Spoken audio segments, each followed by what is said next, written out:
Bonjour à toutes et à tous, j'espère que vous allez bien. Bienvenue dans cette nouvelle édition 2021 de notre guide ultime pour parier à la baisse ou à la hausse sur les cryptoactifs. Je m'appelle Benjamin Sultan, je suis le responsable du trading chez Cryptelite, une société française de gestion de capital sur le marché des cryptoactifs. Alors, dans cette nouvelle édition 2021, nous allons nous poser la même question que l'année dernière. Quel est à ce jour le meilleur moyen, la manière la plus simple et la plus intuitive d'aller justement parier à la baisse ou à la hausse sur le prix des cryptoactifs? Dans notre précédente version de 2020, nous nous étions attardés sur le margin trading. Pour celles et ceux qui ont vu cette première version, vous savez, cela consistait à emprunter des cryptoactifs auprès d'un courtier pour ensuite aller les revendre dans le but de les racheter moins cher pour ensuite rembourser ce que l'on avait emprunté à notre courtier. C'était à l'époque la méthode, une des méthodes les plus simples à mettre en place malgré qu'elle ne soit pas forcément compréhensible pour tout le monde. Aujourd'hui, nous allons au contraire nous attarder sur une méthode plus facile à comprendre, plus intuitive qui est le futures trading.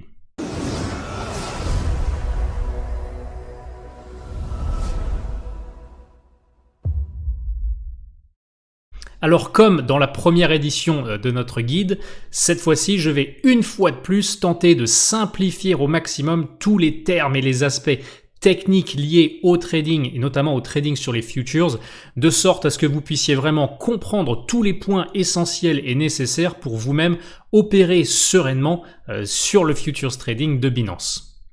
Si au contraire vous préférez plutôt déléguer la gestion de votre capital à des professionnels du marché des cryptoactifs, nous proposons un service de gestion de capital via une plateforme clé en main, innovante et transparente et justement qui s'adapte à votre profil de risque.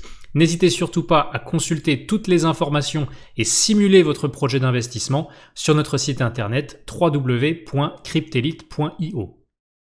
Revenons-en à notre fameux guide et posons-nous la première question, qu'est-ce que le futures trading ? Eh bien, le futures trading, aussi appelé trading de contrat à terme, consiste à utiliser des produits dérivés pour justement spéculer sur la hausse ou la baisse d'un actif, tout en utilisant, si l'on le souhaite, un effet de levier. Mais ça, c'est optionnel. Alors, qu'est-ce qu'un produit dérivé ? Eh bien, c'est un produit dont le prix va être impacté par les variations justement d'un autre actif. Autrement dit, ce produit dérivé ici, c'est un contrat à terme, son prix va bouger dans le même sens et dans la même amplitude que notre actif en question, par exemple un cryptoactif. C'est-à-dire que si je prends un cryptoactif et d'un autre côté un contrat à terme qui est indexé sur ce cryptoactif, eh bien le prix justement de ce contrat à terme va venir répliquer le prix du cryptoactif. Si l'on parle de Bitcoin, par exemple, si le prix du Bitcoin grimpe de 1%, eh bien le prix du contrat à terme en question qui réplique le prix de Bitcoin, lui aussi, augmente d'1%. Si le prix de Bitcoin baisse de 10%, par exemple, en une heure, eh bien le prix du contrat à terme, lui, en temps réel, va aussi chuter de la même amplitude, c'est-à-dire 10%. Donc vous l'avez peut-être compris, avec le futures trading, on ne va pas trader directement des cryptoactifs, c'est-à-dire des cryptoactifs que l'on pourrait sortir du portefeuille pour les envoyer vers d'autres portefeuilles sur la blockchain. Non, avec le futures trading, on va trader des contrats à terme, c'est-à-dire des produits dérivés qui répliquent en temps réel le prix d'un ou de plusieurs cryptoactifs. Et justement, purement d'un point de vue spéculatif, ça nous pose pas de problème puisque ce qui nous importe, c'est qu'on puisse justement profiter des mêmes variations de prix. L'effet de levier, quant à lui, permet de faire des opérations de spéculation en n'utilisant qu'une fraction de notre capital. Cette fraction du capital, elle est aussi appelée collatérale ou marge initiale. Autrement dit, avec le futures trading et l'effet de levier, c'est surtout grâce à l'effet de levier, on peut, si on le souhaite, spéculer avec un capital nettement supérieur à ce que l'on a en réalité sur notre portefeuille. On va voir au cours de ce guide s'il y a un intérêt ou non à le faire. Alors, attardons-nous justement un petit peu plus en détail sur l'effet de levier. Qu'est-ce que l'effet de levier? Question fondamentale pour bien comprendre cet aspect du futures trading. Eh bien, l'effet de levier, c'est le multiplicateur entre la somme que vous avez déposée, vous, sur votre portefeuille, donc la somme que vous avez réellement, aussi appelée la marge initiale, et la somme que vous pouvez placer sur une opération. Vous faites marge initiale, donc ce que vous avez, vous, réellement sur votre portefeuille, fois l'effet de levier, et vous obtenez là ce que vous pouvez en soi placer réellement sur une opération. Alors l'effet de levier maximum, il varie d'un courtier à un autre ou d'une plateforme d'échange à une autre. En l'occurrence, sur Binance Futures, le levier max est de 125. C'est énorme. Autrement dit, si vous ne placez par exemple que, si vous ne transférez, n'alimentez que 10 $ sur votre portefeuille Binance Futures, eh bien vous allez pouvoir trader jusqu'à 125 fois ce montant, c'est-à-dire 1250 $. Sachant que il n'y a pas de limite minimum de dépôt sur Binance Futures, donc pour aussi là vous parler en chiffres qui soient plus clairs pour tout le monde, avec un levier 125, si vous placez 1000 $, vous pouvez potentiellement ouvrir une position d'une valeur de 125 000 $. Par proportionnalité, vous l'avez aussi compris, en utilisant un levier 10, si vous placez 1000 $ sur votre compte Binance Futures, eh bien, vous pouvez ouvrir une position d'une valeur de 10 000 $, ou bien différentes positions, mais pour un montant total de 10 000 $, si chacune d'entre elles est en levier 10. Donc, comme je disais à l'instant, on va voir justement s'il y a un intérêt ou non à faire cela. Si on prend un exemple ici tout bête, avec un levier 3, vous pourrez trader avec un montant égal à 3 fois votre capital. Donc, on vient d'ailleurs de l'illustrer avec le levier 125 et le levier 10, mais ici avec un levier 3, si vous déposez 1000 $, donc si vous réellement vous avez 1000 $ sur votre compte, eh bien vous pourrez alors avoir 3000 $ à votre disposition. Donc en utilisant le levier 3, vous pourrez placer soit 3000 $ sur une seule opération, soit placer par exemple 1000 $ sur 3 opérations différentes, ou bien 100 $ sur 30 opérations différentes. Mais dans tous les cas, à votre disposition, en ayant simplement à la base déposé 1000, vous pourrez trader avec 3 fois ce montant, c'est-à-dire 3000 $. Donc au total, vous disposez donc de 3 fois votre dépôt initial, donc 3 fois votre collatéral. Je vous rappelle que le montant que vous avez à votre disposition lorsque vous utilisez l'effet de levier, c'est votre capital initial multiplié justement par l'effet de levier en question. Alors sur Binance Futures, vous avez des termes là un petit peu plus techniques. Vous avez quelques petits paramétrages ou quelques petits choix à faire lorsque vous allez ouvrir un trade ou exécuter une opération.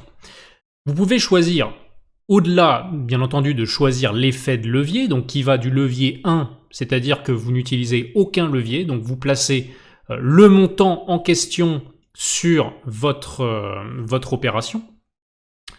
Donc par exemple, si vous avez 1000 $ sur votre compte, eh bien, si vous utilisez simplement le levier 1, vous ne pourrez pas vous exposer à hauteur de plus de 1000 $. Donc vous pourrez avoir 2 opérations de 500 en levier 1, ou bien 10 opérations de 100 ou une opération de 1000.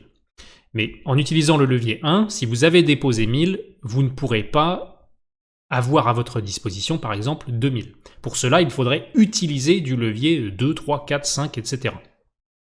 Donc au-delà de l'effet de levier, donc oui qui est une valeur, un multiplicateur, comme on a pu le voir, vous avez le choix entre 2 modes, ce qu'on appelle le mode isolé et le mode croisé, justement pour cet effet de levier.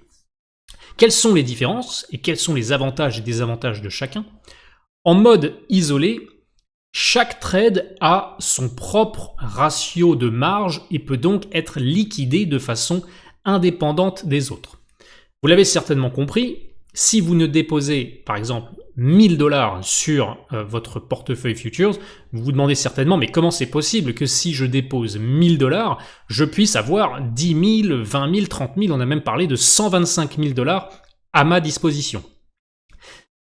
Cette ce surplus de capital que vous n'avez vous pas réellement dans votre dépôt initial, eh bien il vous est financé justement par la plateforme Binance. Autrement dit, voyez ça comme on avait évoqué notamment dans notre première partie, dans notre premier guide de 2020, qui lui traitait du margin trading. Là on traite du futures trading. Lorsque vous utilisez de l'effet de levier, en fait ce que vous faites, c'est que vous empruntez du capital auprès de votre courtier ou auprès de votre plateforme d'échange, et vous financez une partie en fait de l'exposition totale que vous allez avoir. Donc par exemple, on a vu si vous déposez 1000 $ et que vous utilisez du levier 3, vous pouvez avoir 3000 $ à votre disposition. Eh bien, il faut bien que ces 2000 $ de différence, ils viennent de quelque part. Donc, avec l'effet de levier, justement, c'est le courtier qui va vous financer ces 2000 $. Mais il faut bien entendu que le courtier, lui, il se protège. C'est-à-dire que, éventuellement, ses pertes à lui ne soient pas supérieures aux pertes que vous pouvez avoir, vous. C'est-à-dire que dès lors que, par exemple, vous ne pouvez plus vous rembourser ce que vous devez au courtier, eh bien, hop, il coupe vos positions et il vous prélève ce que vous lui devez.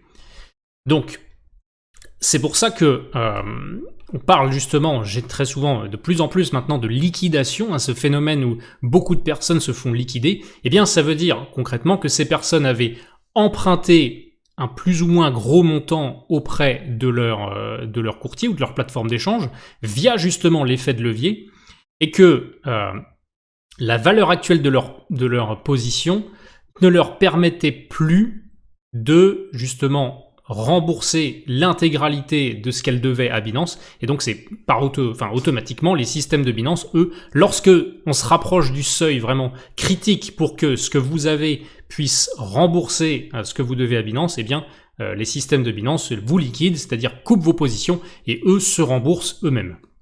Donc ça se fait entièrement automatiquement, bien entendu, c'est pas vous manuellement qui allez emprunter puis rembourser auprès de Binance. Ça c'était le cas sur le margin trading comme on a pu le voir l'année dernière, mais là sur les futures, cet emprunt et ce remboursement, tout ça, ça se fait automatiquement lorsque vous choisissez votre effet de levier.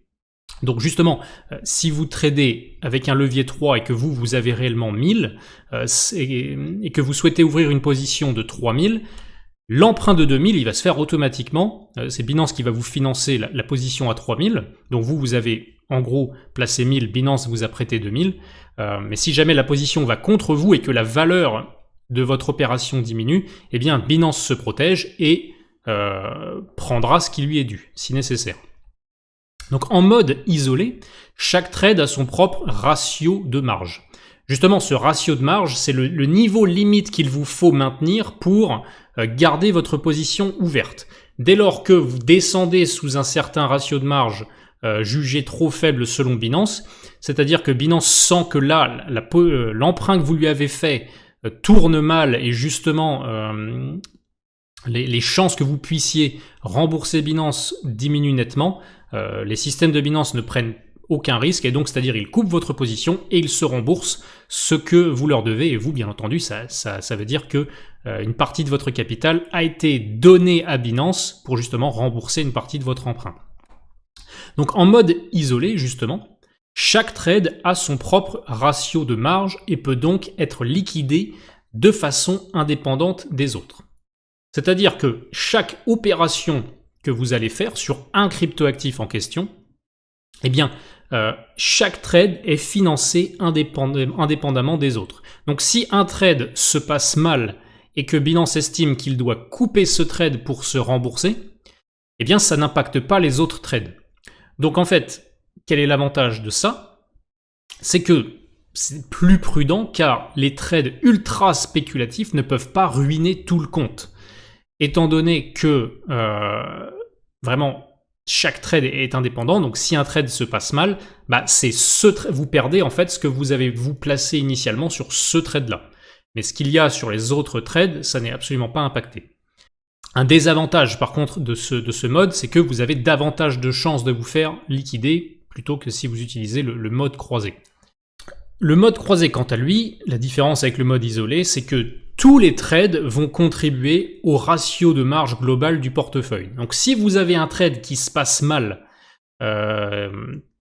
qui aurait été liquidé justement en mode isolé, eh bien en mode croisé, il n'est pas liquidé, mais vos autres trades, eux, ou bien les réserves que vous avez sur votre portefeuille, sont prises en compte comme collatéral ou comme caution pour justement augmenter les chances de remboursement auprès de Binance. Et ça fait que vous avez potentiellement moins de chances de vous faire liquider puisque l'intégralité de vos trades en cours, de vos profits ou de vos pertes en cours, plus les réserves qu'il vous reste éventuellement sur votre portefeuille, eh bien tout ça, c'est utilisé comme caution auprès de Binance pour augmenter votre capacité à pouvoir rembourser ce que vous avez emprunté à Binance.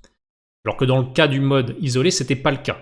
Votre caution sur une opération, c'est vraiment la marge initiale, le collatéral que vous avez placé uniquement sur ce trade et c'est tout. Donc c'est pour ça qu'il y a les chances de se faire liquider sont inférieures en mode croisé. Le gros désavantage du mode croisé, c'est que il est plus facile avec ce mode-là d'aller ruiner un compte entier.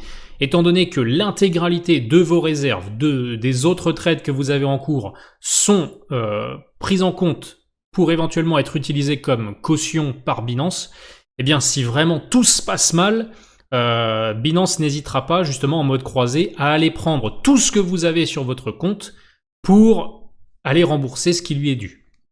Bon, pour en arriver à ce cas-là, c'est vraiment que votre gestion du risque a été la plus horrible possible. Mais c'est un cas justement lorsqu'on n'a pas de gestion du risque qui est saine, c'est un cas qui peut arriver justement. Donc avec le mode croisé, Binance peut vraiment aller se servir sur l'intégralité de votre compte si nécessaire, c'est-à-dire si vous avez utilisé un effet de levier et fait un emprunt en gros que vous n'êtes pas du tout capable de rembourser et qu'en plus de ça, les positions que vous avez en cours vont autrement dit à contresens, c'est-à-dire à un sens qui est dans votre défaveur. Donc voilà en gros les deux différences entre le mode isolé et le mode croisé. Moi, ce que je vous préconise, c'est... Alors, si vous avez bien compris la différence entre les deux et que vous comprenez le fonctionnement, libre à vous d'utiliser vraiment le mode qui vous convient le mieux. Moi, je vous recommanderais sincèrement d'utiliser le mode isolé. Voilà, c'est le plus prudent. Il permet en soi de trader comme on le veut de manière très saine, sans problème. Donc c'est aussi le mode que j'utilise personnellement et qu'on utilise dans nos trades chez Cryptelite. Donc voilà, si vous hésitez entre ces deux, ne cherchez pas, utilisez le mode isolé, comme ça chacune de vos opérations sera indépendante des autres en termes de risque qu'elle représente justement pour votre portefeuille et pour justement ce risque de liquidation. Alors, un autre aspect technique qu'il y a sur le futures trading, c'est ce qu'on appelle les frais de financement, aussi appelés les funding fees.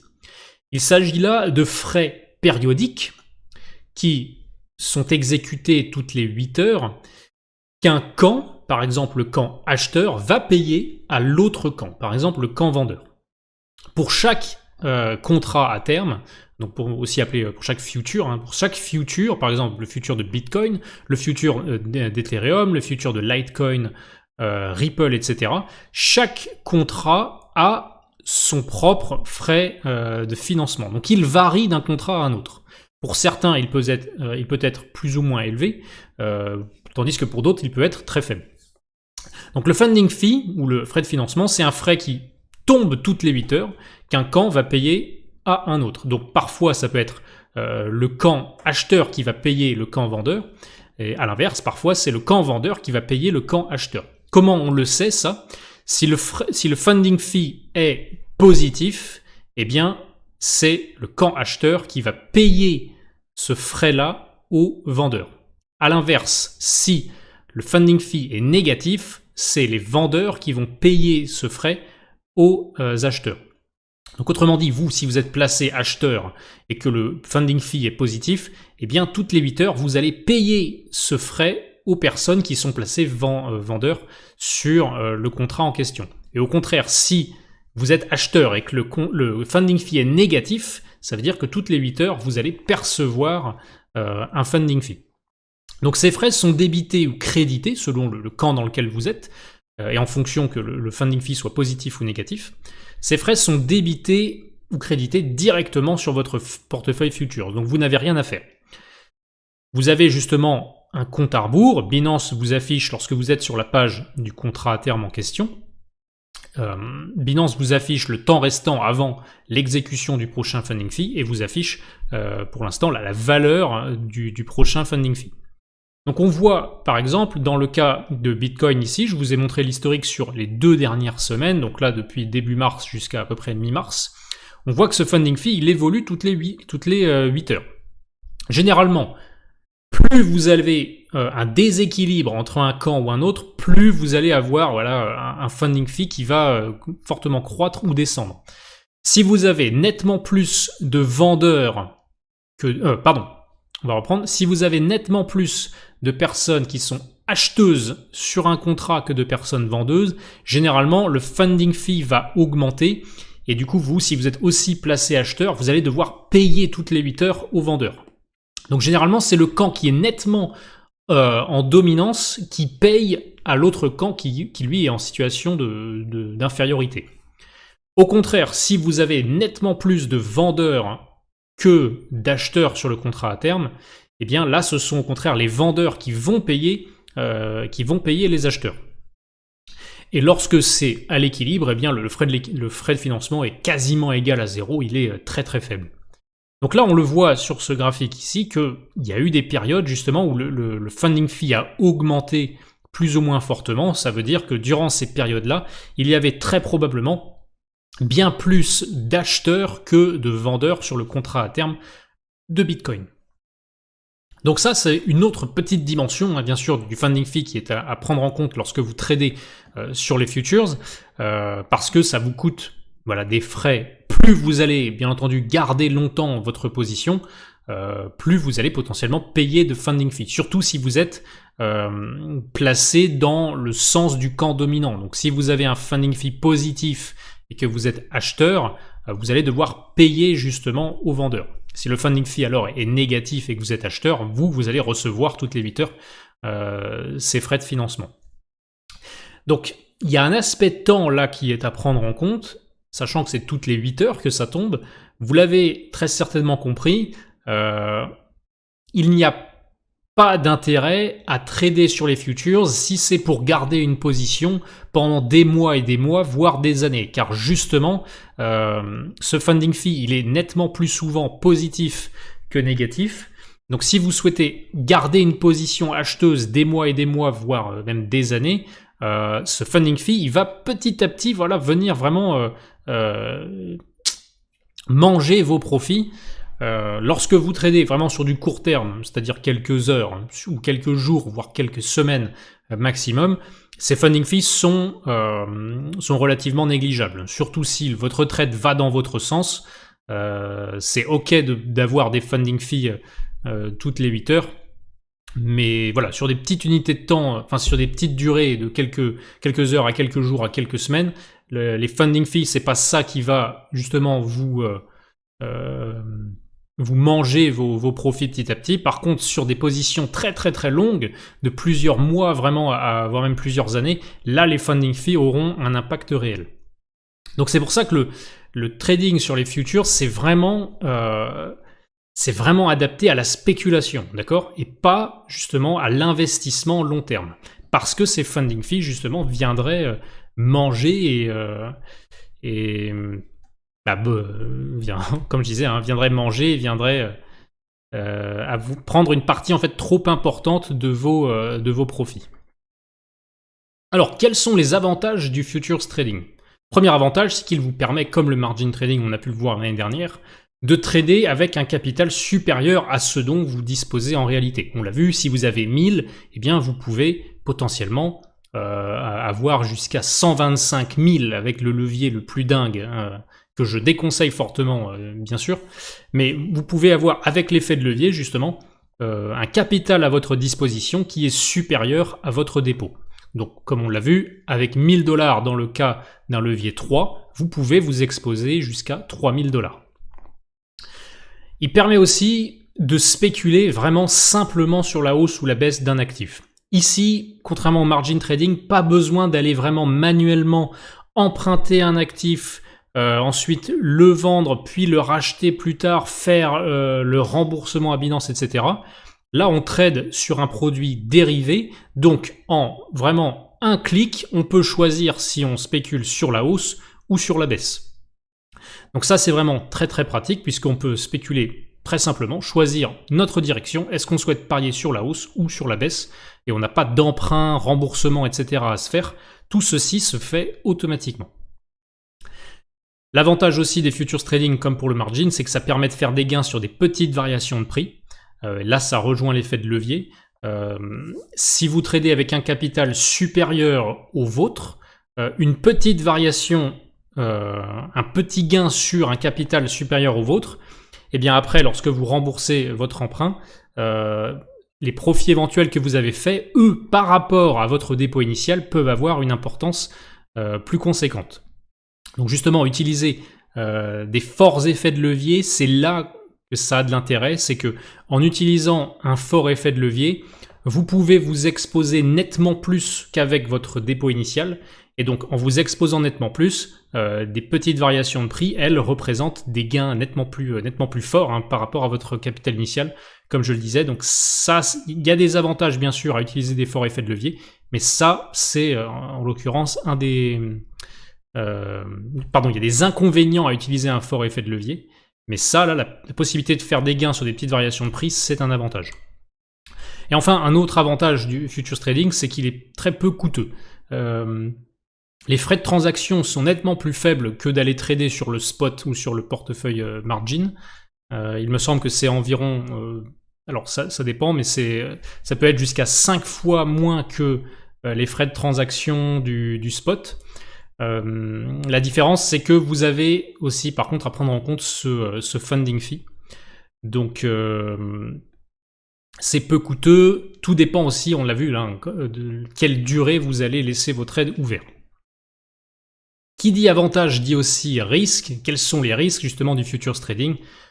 Comme pour le margin, risque de perte importante en capital, notamment à cause de l'effet de levier, car si vous tradez avec un capital nettement supérieur au vôtre, lorsqu'il y a une perte, cette perte va se répliquer sur votre dépôt initial et donc elle peut représenter une très grande partie de votre capital initial.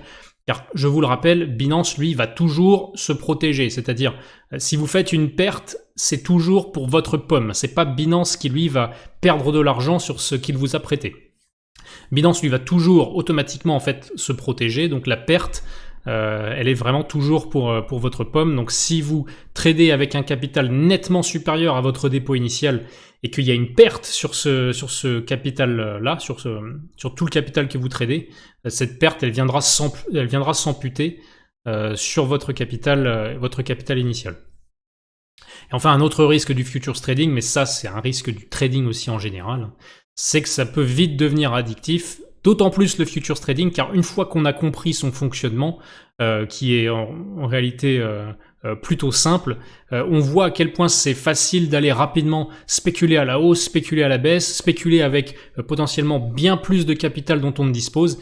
Et ça peut devenir addictif et ça peut aussi causer des dégâts. Hein. Les deux risques ici sont liés.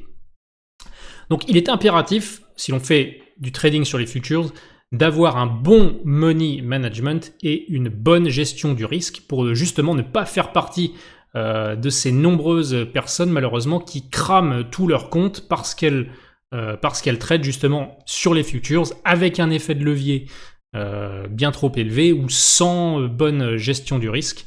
Et ça malheureusement c'est toujours triste à voir, hein, les potentielles pertes qu'il y a sur les futures chaque semaine.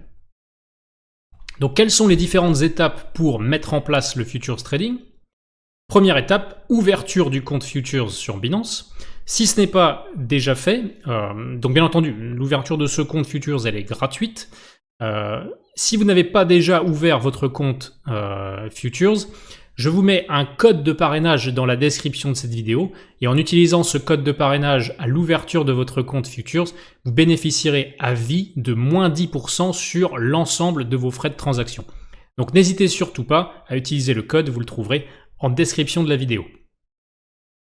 Deuxième étape, une fois l'ouverture du compte Futures faite, je rappelle, ça prend juste quelques secondes et c'est entièrement gratuit, il vous faut transférer des fonds sur votre portefeuille Futures, tout à fait logique. Ces fonds, justement, ce sera votre dépôt initial, aussi appelé votre collatéral.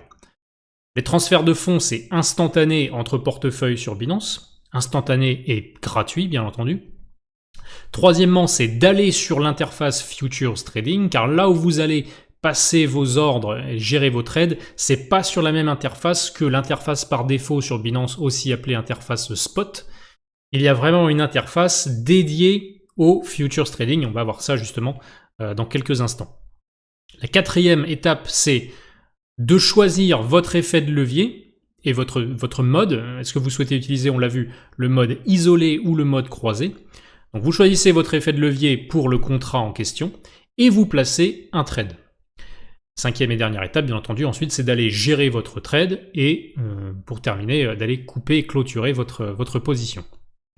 Les points importants à noter. Premier point, c'est qu'il est bien plus pratique d'utiliser le portefeuille USDS Futures plutôt que le portefeuille Coin Futures. Vous verrez, lorsque vous allez ouvrir pour la première fois votre portefeuille Futures, il se distingue en plusieurs parties. Vous avez justement la partie USDS et la partie Coin Futures. Quelle est la différence? Eh bien, sur la partie USDS, ce portefeuille-là, vous allez uniquement pouvoir l'alimenter en stablecoins, par exemple en USDT. Donc votre collatéral sur ce compte, il sera en tout temps sous forme d'USDT. Et donc vous allez spéculer à la hausse ou à la baisse sur des cryptoactifs. Et lorsque vous aurez des gains, ces gains seront crédités directement en USDT sur votre portefeuille Futures. Et lorsque vous subirez des pertes, eh bien vos pertes seront déduites directement en USDT du solde de votre portefeuille. Donc vous n'avez vraiment qu'une seule crypto ou un seul collatéral à gérer sur ce portefeuille, c'est vos USDT. Tandis qu'avec le portefeuille Coin Futures, sur ce portefeuille, vous pouvez déposer quasiment n'importe quel cryptoactif et chaque cryptoactif peut servir de collatéral. Le gros désavantage, c'est que, par exemple, si vous déposez du Bitcoin sur votre portefeuille Coin Futures, vous n'allez pouvoir trader que contre le Bitcoin. C'est-à-dire vous n'allez pouvoir uniquement trader le contrat à terme BTC. Si vous déposez de l'Ether, vous allez uniquement pouvoir trader le contrat à terme Ether. Mais vous ne pourrez pas trader sur le contrat à terme, par exemple, Ripple ou Litecoin ou Monero et ainsi de suite. Donc, dans le principe, avec le portefeuille Coin Futures, si vous souhaitez trader de nombreux actifs, Bitcoin, Ether, Litecoin, Monero, Ripple, Dash, Zcash, etc., il faut déposer tous ces cryptoactifs sur le portefeuille et ça, c'est vraiment pas pratique. Tandis qu'avec le portefeuille USDS, vous n'avez juste qu'à déposer des USDT et là, vous pourrez trader l'intégralité des contrats à terme sur n'importe quelle crypto. Le deuxième point important, c'est qu'il est bien plus pratique et fortement conseillé de trader sur les... Il y a un espace normalement. Bien entendu, bien plus pratique de trader sur les futurs dits perpétuels.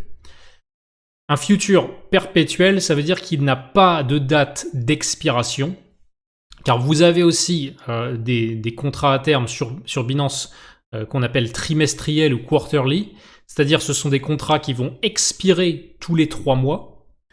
Donc il vous faut gérer l'expiration du contrat. Si vous ne voulez pas vous soucier de ça, tradez uniquement sur les futurs perpétuels. C'est d'ailleurs là qu'il y a le plus de volume, le plus de liquidité. Le contrat n'expire jamais. Donc vous pouvez laisser traîner une position de nombreuses semaines sans vous soucier vraiment de la date d'expiration. Donc bien plus pratique justement et bon point à noter.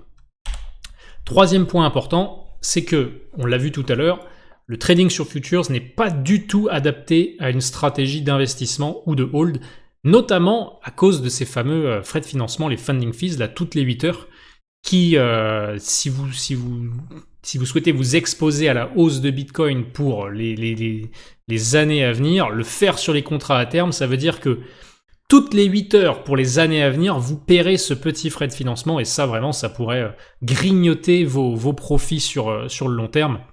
Donc là, si vous souhaitez mettre en place une stratégie d'investissement long terme ou de hold, il est nettement plus pertinent de le faire en achetant directement les cryptoactifs en question, par exemple sur Binance, sur le portefeuille spot. Et puisqu'on parle justement de stratégie d'investissement, c'est le bon moment pour vous parler très rapidement de notre webinaire, le replay numéro 4 sur notre site internet, où dans ce webinaire, l'on vous expose mathématiquement et scientifiquement la meilleure stratégie d'investissement à mettre en place si vous souhaitez investir sur les cryptoactifs ou en réalité n'importe quel autre actif. La stratégie qui mathématiquement vous donne le plus de gains, et c'est justement, je vous le prouve en direct dans ce webinaire et je vous expose comment mettre la stratégie en place. C'est un webinaire à très très forte valeur ajoutée, on n'a eu que des retours extrêmement positifs dessus. Donc c'est le replay numéro 4, investir intelligemment, 3 stratégies à connaître impérativement. Vous pourrez retrouver ce webinaire sur notre site internet, je vous mettrai aussi le lien dans la description de la vidéo. Et venons-en maintenant à une question fondamentale, c'est la suivante, pourquoi un gros effet de levier est en réalité complètement inutile? On a parlé et on a vu tout à l'heure que, notamment là sur Binance, vous pouvez utiliser des effets de levier allant jusqu'à 125. Je vous disais que je déconseille fortement d'utiliser de très très forts effets de levier. La raison est la suivante, c'est que trader sur un compte futures avec un levier max de 5, si on prend un exemple, signifie que vous pourrez avoir à votre disposition, rien de nouveau, jusqu'à 5 fois votre capital. Ça, vous l'avez compris. En ayant 1000 $ de dépôt initial et en utilisant un levier 5, vous pourrez avoir à votre disposition 5000. Autrement dit, votre collatéral n'a besoin que d'être, ici dans le cas d'un levier 5, que de 1/5 du montant tradé. Et le courtier, en l'occurrence Binance, lui, il va vous prêter 4/5. Je disais tout à l'heure, cette différence, il faut bien qu'elle vienne de quelque part. Et bien, c'est Binance qui vous finance le surplus de capital dont vous avez besoin. Donc, c'est pour ça que pour un levier X étant une valeur, par exemple, entre 1 et 125 dans le cas de Binance, pour un levier X, vous n'avez besoin, vous, sur votre portefeuille, en tant que dépôt initial, que d'avoir 1 divisé par X du montant tradé. Ça veut dire que pour un levier 10, vous n'avez besoin d'avoir que de 1/10 du montant tradé. Donc, si vous mettez 1000, on a dit dépôt initial fois le levier, donc fois un levier 10, ça vous donne 10 000. Si on utilise le principe que je viens de vous montrer ici, pour un levier 10, vous n'avez besoin d'avoir que 1/10 du montant tradé. Donc, si vous tradez 10 000, ça veut dire qu'il vous faut 1/10 de 10 000 et donc 1000, ok? Donc jusque-là, pas de problème, mais attention, cela signifie aussi que en empruntant de sorte à avoir le levier max, par exemple, si la valeur du compte bouge ou la valeur du trade bouge de 100% divisé par X en votre défaveur, vous êtes liquidé et vous perdez tout votre collatéral.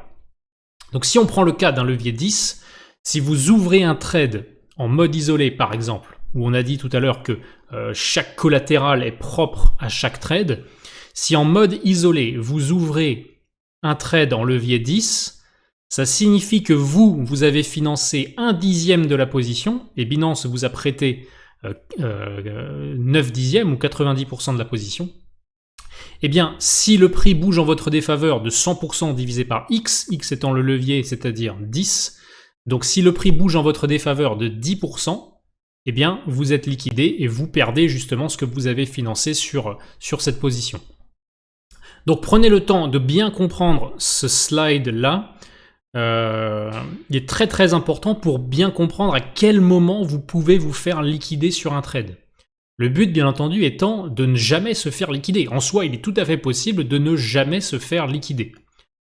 En fait, il faut, si vous voulez vraiment réfléchir simplement, dites-vous que voilà, si j'utilise un levier X, eh bien si le prix bouge de 100 divisé par X en ma défaveur, alors je suis liquidé. Par exemple, en levier 4, si le prix bouge de 100 divisé par 4, ça fait 25. Donc si le prix bouge de 25% en ma défaveur, alors je suis liquidé. Donc on a vu tout à l'heure qu'en mode croisé, Binance utilise vraiment tous les aspects de votre compte pour venir contribuer à ce financement. C'est-à-dire peut utiliser tous vos trades en cours, peut utiliser vos réserves. Donc si vous utilisez du levier croisé par exemple, du levier croisé 10, et que donc vous vous exposez à 10 fois votre capital initial, et que toutes vos positions sont en votre défaveur et atteignent moins 10%, alors vous êtes entièrement liquidé, et là vous pouvez perdre la quasi-intégralité de votre compte. Donc réfléchissez comme ça, voilà. Si je vous donne des exemples, par exemple, en levier 50, si vous utilisez un levier 50, de combien de pourcents faut-il que là où les positions aillent en votre défaveur pour que vous soyez liquidé? Si vous appliquez cette logique, la réponse c'est 2%. 100% divisé par 50, ça fait 2%. Donc si vous utilisez un levier 50 et que le prix bouge de 2% en votre défaveur, vous êtes liquidé et vous perdez votre collatéral. Donc c'est pour ça qu'il n'y a absolument pas besoin, il n'y a pas d'intérêt en fait à utiliser des grands effets de levier. Et pour être entièrement honnête avec vous, les traders professionnels, les traders institutionnels n'utilisent pas d'effets de levier 20, 30, 40, 50, 60, etc. jusqu'à 100. C'est absolument ridicule. En soi, en vous contentant d'un levier 2 ou 3, ça suffit largement. Car rien qu'avec un levier 3, vous vous rendez compte, vous allez déjà pouvoir trader jusqu'à 3 fois votre capital. C'est énorme. Si vous avez 1000, dans quel cas dans quel cas auriez-vous besoin d'en réalité vous exposer à 3000 ? Vous voyez pourquoi il n'y a pas besoin d'aller jusqu'à des leviers 4, 5, 6, 7, 8, 9, 10 et 20, etc. Enfin, même plus.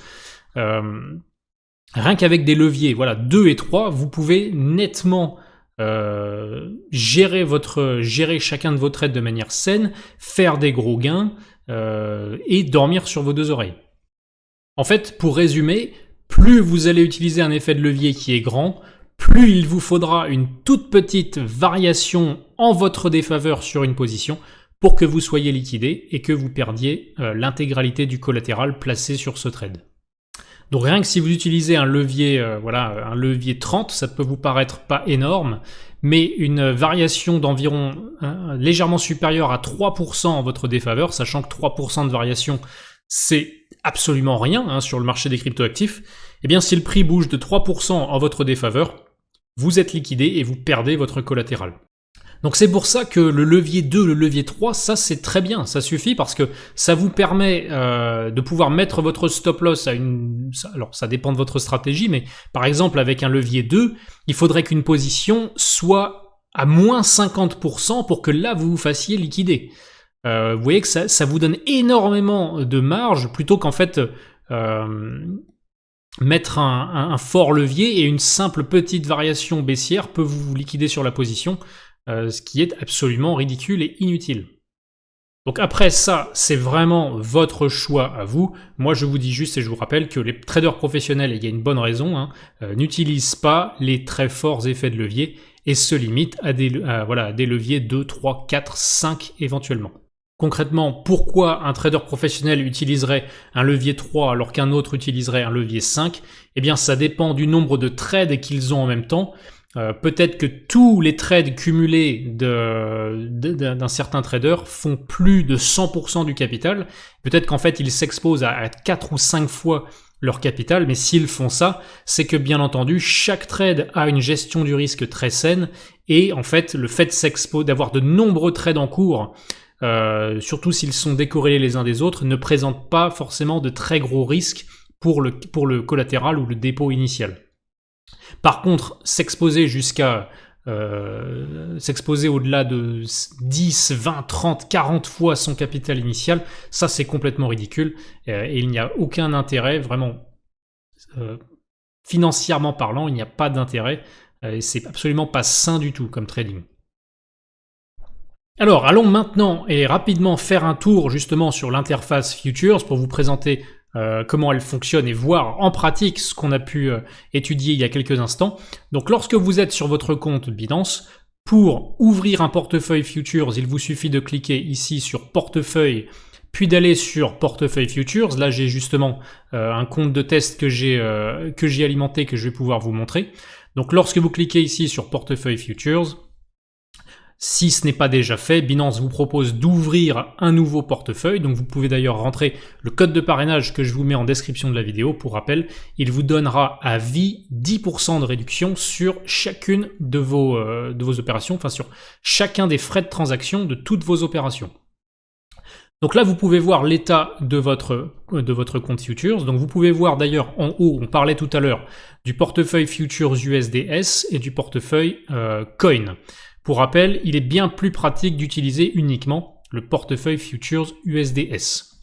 Pour alimenter ce portefeuille, vous pouvez faire des transferts entre portefeuilles en cliquant justement sur le bouton transfert ici et transférer des USDT, donc depuis votre portefeuille spot vers votre portefeuille Futures USDS ou inversement si vous souhaitez retirer des USDT de ce portefeuille. Je vous rappelle, tous les transferts entre portefeuilles sur Binance sont instantanés et gratuits.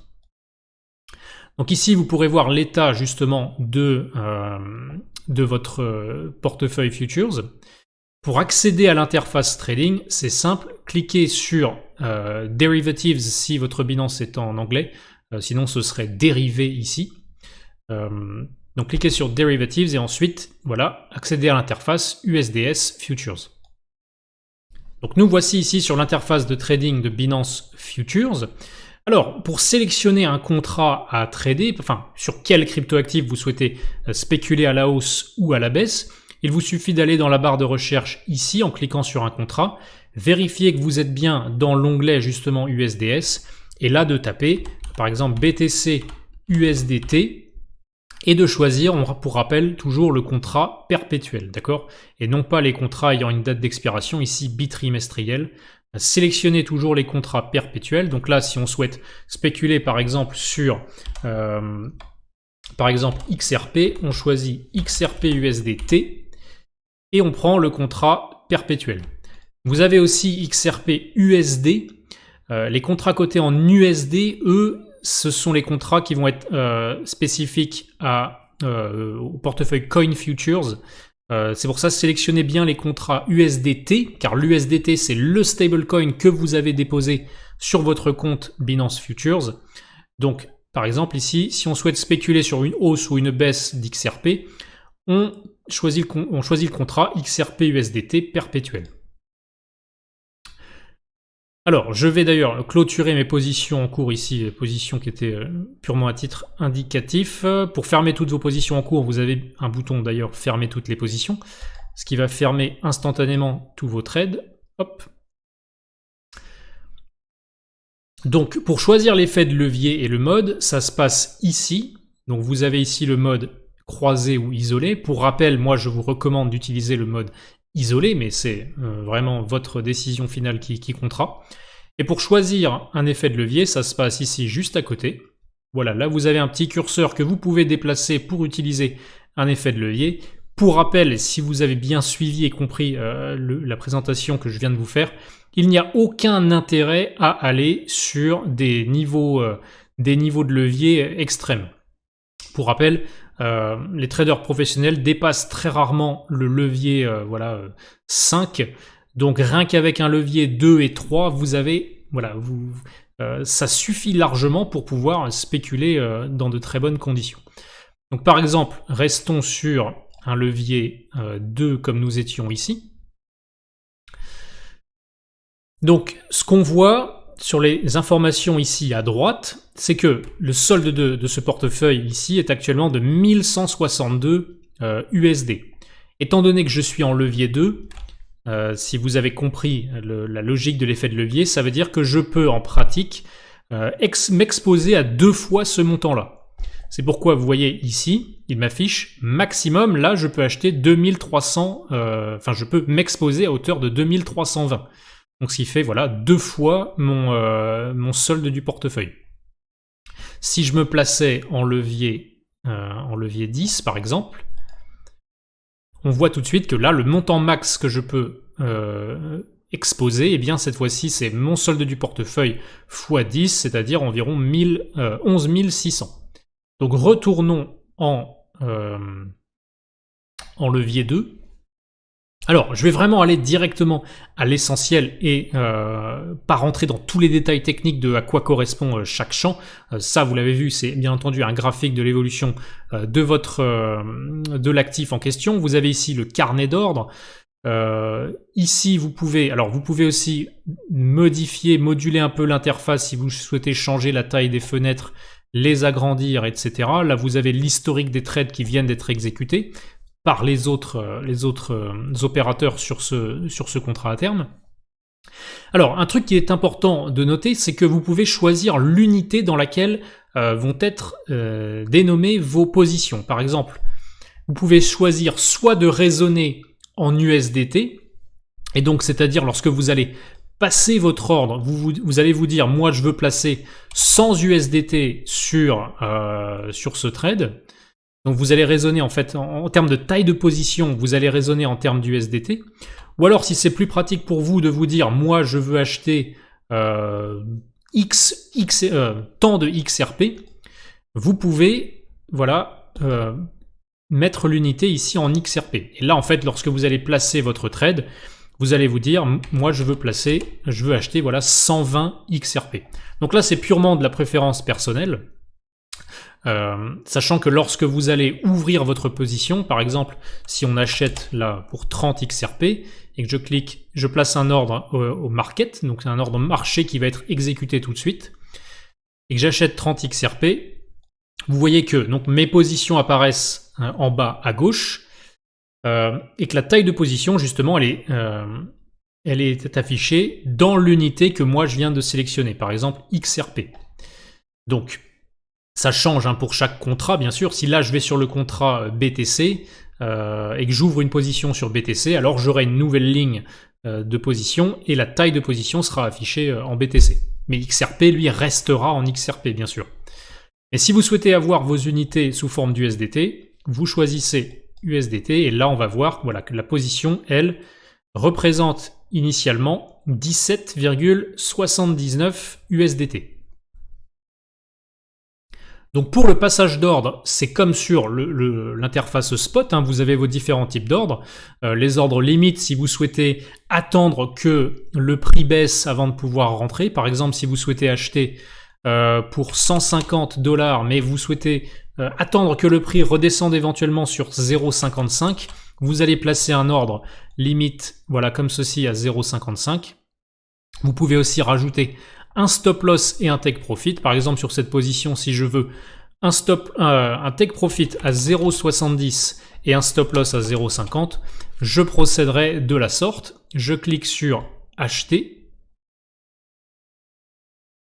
Et là, comme on peut le voir, j'ai un ordre limite en attente, donc au prix de 0,55. Et aussitôt cet ordre sera exécuté, Binance placera en attente mon stop loss et mon take profit. Vous avez aussi bien entendu l'ordre market si vous souhaitez acheter ou vendre tout de suite, enfin tout du moins si vous souhaitez ouvrir un trade au meilleur prix disponible tout de suite. Donc là, par exemple, si on souhaitait tout de suite spéculer sur une baisse de, disons, TRX, on va sur le contrat TRX USDT perpétuel. Si l'on souhaite vendre pour tout de suite $200 de TRX, on place un ordre comme ceci. Alors après, placer un take profit ou un stop loss, ça dépend de votre stratégie, de votre méthode, ça vous regarde. Je veux juste vous montrer l'ordre market. Donc en quelques clics, vous voyez, on choisit la quantité d'USDT qu'on souhaite placer sur cette opération. On clique tout de suite sur vendre ou short. Et là, on voit que dans mon onglet position, ça y est, j'ai une position sur TRX qui vient de s'ouvrir. Donc une position rouge, vu que c'est une position vendeuse. Donc là, je suis vendeur sur 199 USDT sur TRX. C'est pour ça que vous avez un moins 199. Ça veut dire que je suis placé vendeur sur TRX avec un montant de $199. Donc maintenant, si on regarde un petit peu plus en détail les positions, on peut voir donc mon prix d'entrée sur chaque opération. Le prix repère, ça c'est le prix auquel se trouve l'actif actuellement. Donc là on voit qu'il évolue en temps réel. Le prix de liquidation, ça c'est le prix justement, le fameux prix auquel Binance va couper la position pour justement se rembourser ce qu'il m'a prêté. Donc ici, vu que je suis en levier 2, si vous l'avez compris, moi j'ai financé la moitié de la position avec mon portefeuille et Binance m'a financé la seconde moitié.